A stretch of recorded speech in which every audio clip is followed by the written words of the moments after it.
Hey all, and welcome to season 2 of Here's the Problem. I'm your host, Kelly Nagel. Last season, we took a macro view of social justice issues with both students and experts talking about topics of interest. But for this season, we're focusing on one specific issue and diving deep into it: sports and social justice. Athletes using their platforms for protest isn't a new concept, but 2020 was a pivotal year for social justice movements in sports. So I'm kicking off this new season with my Teen Think Tank Project co-founder, Matthew DeSantis, who is also leading the inaugural research cohort focused on this exact topic. We talk about why the cohort picked this topic to research, the evolution of sports and social protest, and the societal, business, and political influences that are unique to today's debates about athletes using their platforms for social justice movements. Hey, Matt. So thanks for being here. Hey, Kel, what's happening? Good to see you again. Start off the new season with you. Absolutely. So there are a million problems in the world. And we saw a few of them in season 1, talking about mental health, voting rights, etc. But what I want to know is, how did we end up here with this one problem, sports and social justice, as the topic of the Teen Think Tank's project first research cohort?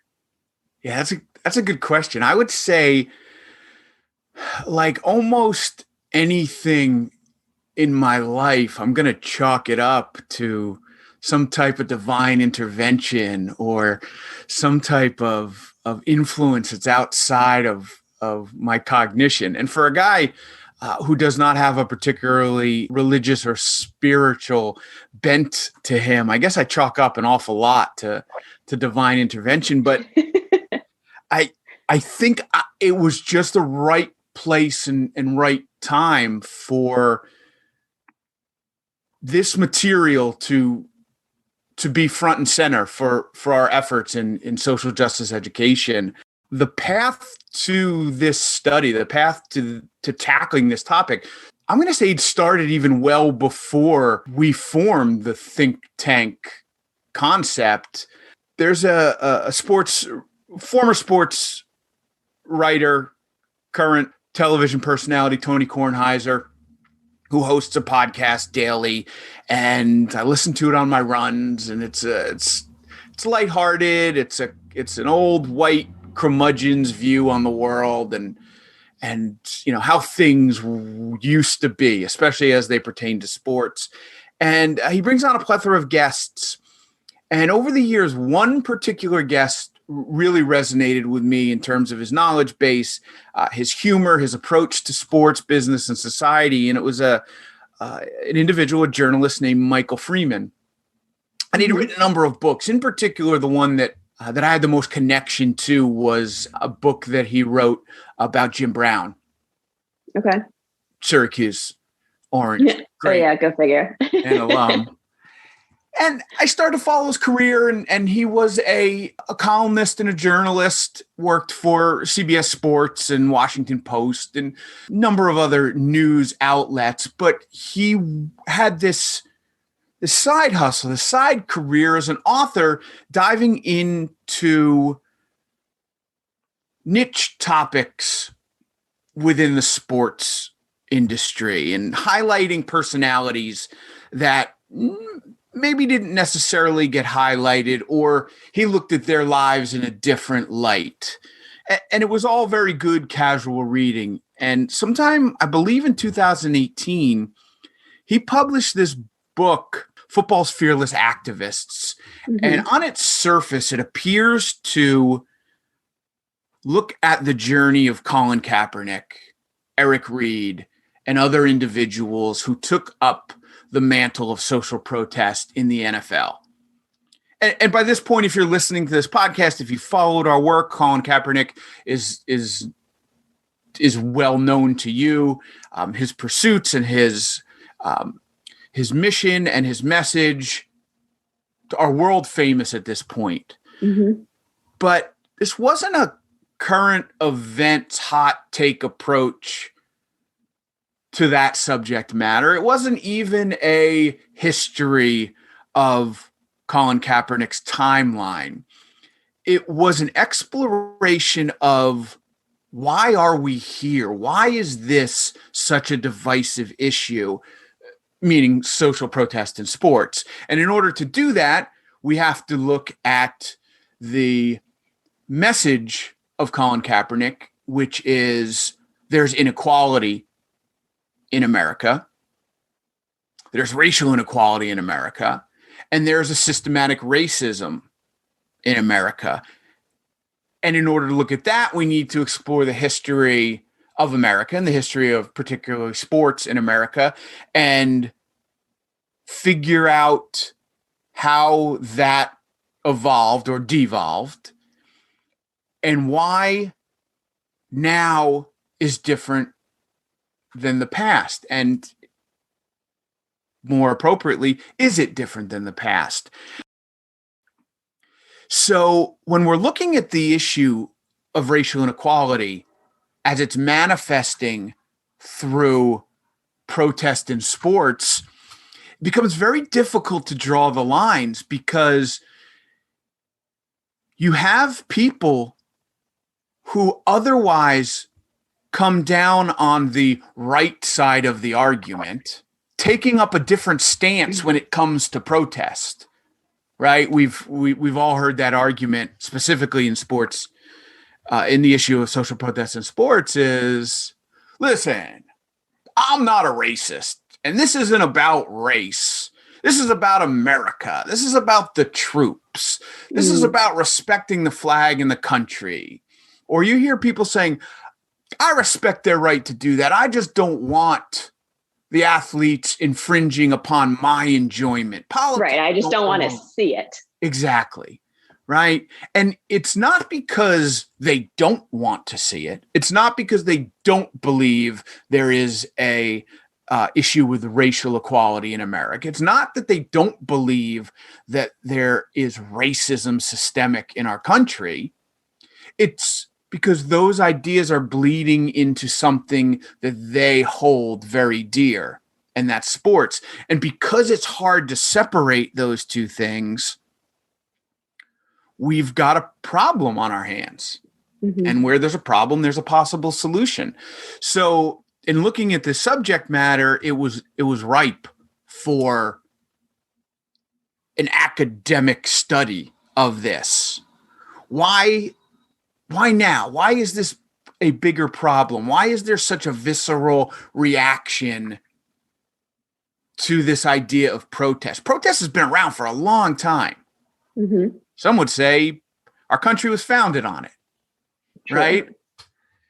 So, and protest in sports has been around for a long time. And in studying this, in unfolding the subject from a historical perspective, you're going back to the 1800s to see the first incidents of athletes rising up against some societal injustice. Mm-hmm. And it goes forward to Jesse Owens and Hitler, and it moves forward to 1968 Mexico Olympics and the civil rights era with Muhammad Ali, and we go to 1990s with Mahmoud Abdul Rauf. This isn't new, right? But why is it so divisive now? Why is it so polarizing now? And not to say it wasn't polarizing then, but now it seems all consuming. That's great. That's exactly what it is, right? People can't get out of their own way with this subject matter. And so my first instinct and the work that we set off to do as part of the cohort was, well, let's dive into society and see what's different. And we dove in and we started to look at it, and we started to realize that while there are some fundamental differences, society hasn't changed all that much in terms of their relationship between sports and racial inequality. Mm-hmm. But it wasn't all consuming back then. Why is it all consuming now? So we had to continue to peel away the onion and dig a little deeper. And obviously the adage, of if you want to find the problem, follow the money. You want to follow this. If you want to find the solution, go find the money. Led us to the next step in the journey, and it was to look at the role that corporate America, that sport business played or plays in either advocating for racial equality or suppressing the move for racial equality. And we started to dig and dig and dig and find that while corporate America is changing its tune, it's always played a role in the advancement or suppression of equal rights in America, right? We probably the first example of protest in sports that I am familiar with or had firsthand knowledge is Mahmoud Abdul-Rauf. I would categorize that as a silent personal protest. Yeah, I mean, I think you also have to think that the media landscape is different between Kaepernick and Mahmoud, where Mahmoud was protesting. He was not participating in the national anthem. Either he was in the locker room or he just stood, but didn't actively participate in the national anthem. And he done it for a few games before the media caught on. And then once they caught on, it became this firestorm of what he was doing and the blowback. And then that initiated conversations between him and the NBA and how that was going to be handled moving forward. And fast forward to he lost his career. He was no longer playing in the NBA. He was traded and kind of blackballed. And I don't think you hear as much about him today in the way you do Kaepernick. But what really struck me was he was a young, up and coming, highly talented player. I remember looking back at the Mahmoud Abdul-Rauf situation in the 90s as a, like a punk ass college kid.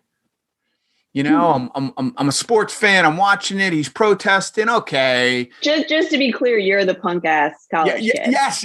I'm the punk ass college. I am watching it as the punk ass college let's kid. clarify here. Yes, no correct. offense to Mahmoud at all. We love the man. No, absolutely not. Right. I'm looking at it and saying to myself, the typical white middle-class company line. Right. And I look at it and I say, all right, he's protesting. That's fine. He has every right to do that. This is America. You can do that. But I don't want to see it in my sport. And sure enough, very quickly, I didn't see it in my sport. Mm-hmm. And I thought, well, I don't see it anymore because it doesn't belong there.